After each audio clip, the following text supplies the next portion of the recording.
नमस्कार मित्रांनो, पिंगा ओ पोरी पिंगा या मालिकेच्या आजच्या भागात आपण असं पाहतो की आता श्वेताने युवराजच्या सणसणीत कानाखाली मारलेली असते. आता युवराज खूप रागात श्वेताला म्हणतो, तुझी एवढी हिंमत झालीच कशी, असं म्हणत तो श्वेताच्या अंगावरती धावून येतो. तितक्यात मनोज आडवा येतो आणि त्याला म्हणतो की तू आता एक जरी मिनिट इथं थांबलास ना तरी तुला खूप महागात पडेल, आत्ताच्या आत्ता निघून जायचं. आता युवराज मनोजकडे फार रागाने पाहू लागतो. तेजा म्हणते की कळलं नाही का, आत्ताच्या आत्ता इथून निघायचं, चल निघ, असं म्हटल्यावरती आता युवराज सगळ्यांकडेच रागाने पाहतो आणि तिथून जायला लागतो. तितक्यात पाठीमागून आता वल्लरी आवाज देते आणि म्हणते की थांबा, असं म्हणत आता युवराजने आणलेलं तो बुके पुढे घेऊन येते आणि त्याच्या हातात देत म्हणते की तुमचा हात लागल्यामुळं आता ही फुलं सुद्धा विषारी झालीत, त्यामुळं आता ह्या फुलांचं इथं काही एक काम नाहीये, घ्यायचं आणि निघायचं इथून. युवराजच्याकडे रागाने पाहतो आणि म्हणतो की वल्लरी, तुला हे सगळं खूप महागात पडणार आहे.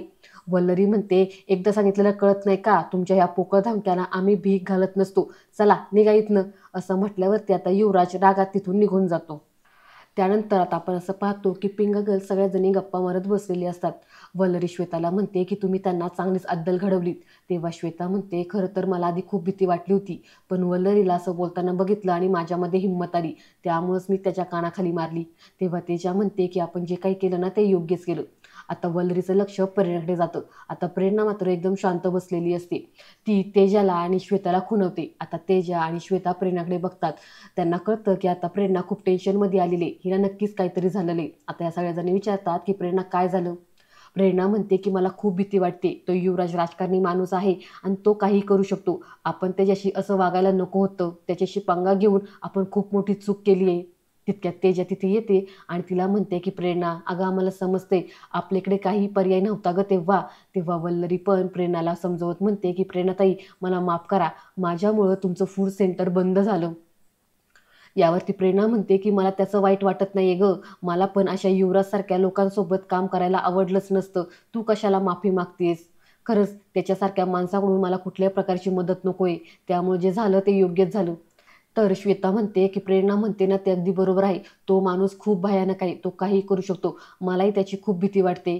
तेव्हा तेजा म्हणते की तो आपल्या विरोधात तर जाणार नाही ना, म्हणजे तो काही म्हणाला ते आठवतंय ना. यावरती श्वेता म्हणते की आपण ना त्याच्यापासून सावध असायला हवं, तो काही करू शकतो. तर वल्लरी म्हणते की आपल्याला घाबरायचं काही एक कारण नाहीये, आपली बाजू ही सत्याची आहे, त्यामुळं आपण घाबरायची गरज नाही, जर घाबरायचंच असेल ना तर त्याला घाबरायला हवं, असं म्हणत आता वल्लरी सर्वांना धीर देते. तर इकडे युवराज प्रचंड चिडलेला असतो. तो त्याचे वडील नानासाहेब यांच्याशी बोलतो आणि म्हणतो की नानासाहेब, त्या मुलीनं माझ्या कानाखाली मारली, तिची इतकी हिंमत, मी तिला सोडणार नाही. तेव्हा नानासाहेब म्हणतात की युवराज, असं गरम डोक्यानं काही करायचं नाही, जरा शांत व्हा, विचार करा, मग आपल्याला काय करायचं ना ते ठरवूया. युवराज म्हणतो की तिची माझ्यासमोर उभं राहायची सुद्धा लायकी नाही आणि तिने माझ्या कानाखाली मारली. तेव्हा नानासाहेब म्हणतात की नक्की तिथे काय झालं ते मला सांगाल का. तेव्हा युवराज त्यांच्या वडिलांना सर्व काही घटना सांगू लागतो. पुढे श्वेताने त्याच्या कानाखाली मारली, त्यानंतर सगळ्यांनी त्याला कशी धमकी दिली, तिथून जाताना वल्लरीने कशा प्रकारे त्याला तो बुके दिला आणि काय काय बोलली, ते सगळं काही युवराज आता नानासाहेबांना सांगतो. नानासाहेब म्हणतात, बरं मला एक सांगा, या बुकेला तुम्ही आणि वल्लरीशिवाय अजून कोणी हात लावला का. यावरती युवराज म्हणतो की नाही. नानासाहेब म्हणतात, ठीक आहे, शांत व्हा, काळजी करू नका, तुमच्या अपमानाचा बदला आपण नक्कीच घेऊ, आपण गावगुंड नाहीयेत, आपण राजकारणी आहोत, आपण विचार करून निर्णय घेतो, त्यामुळे तुम्ही शांत राहा आणि त्या वल्लरीला आजची रात्र शांत झोपू द्या, उद्या तिच्या आयुष्यात एक वादळ येणार आहे.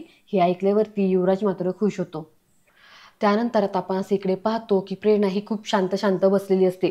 वल्लरी आणि तेजा तिला पाहतात. वल्लरी म्हणते, आपण तिच्यासाठी काहीतरी करू ना, या माझ्याबरोबर, असं म्हणत आता तेजा आणि वल्लरी प्रेरणाच्या जवळ येतात. तेजा म्हणते की प्रेरणा, तुझ्यासाठी आम्ही काही स्पेशल बनवू का आज.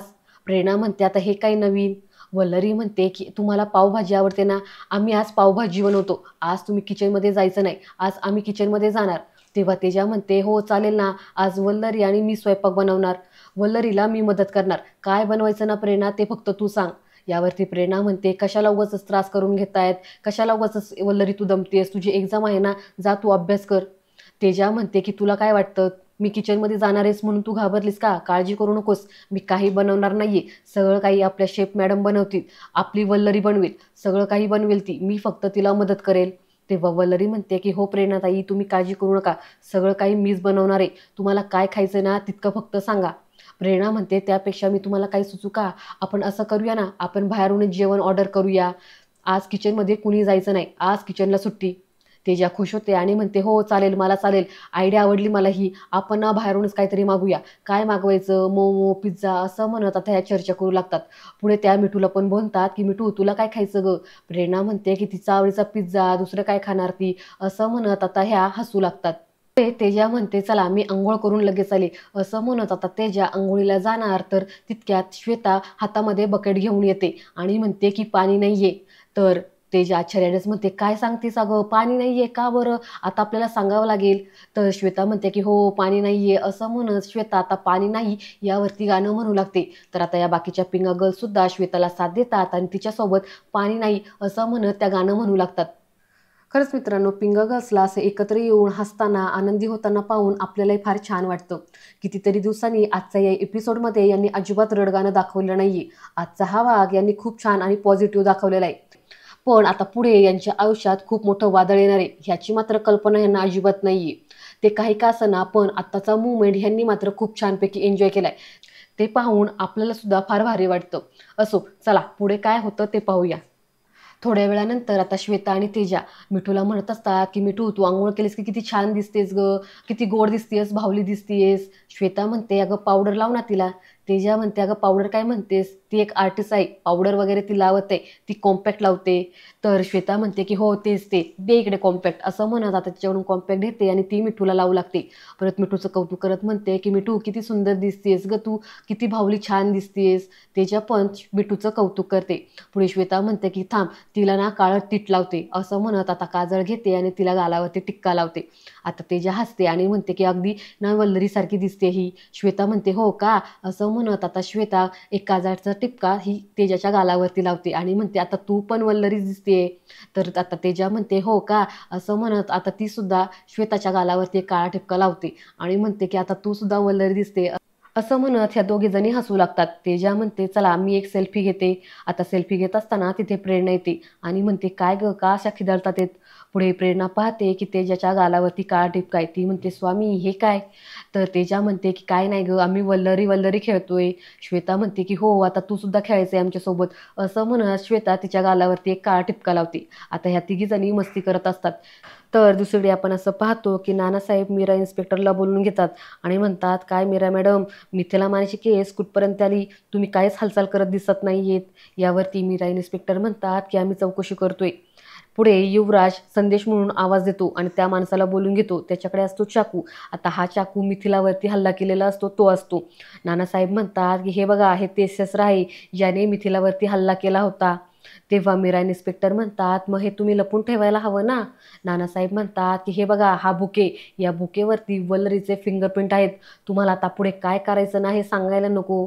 पुढे आता नानासाहेबांकडच्या माणसाकडून मीरा इन्स्पेक्टरला पैसे दिले जातात. आता मीरा इन्स्पेक्टर ते पैसे बघून खुश होते आणि लगेच म्हणते की नानासाहेब तुमचं काम होऊन जाणार, असं म्हणत ती आता ते शस्त्र घेते आणि बुके हातात घेते आणि म्हणते की आता वल्लरी गेली, असं म्हणत आता मीरा इन्स्पेक्टर तिथून निघून जातात.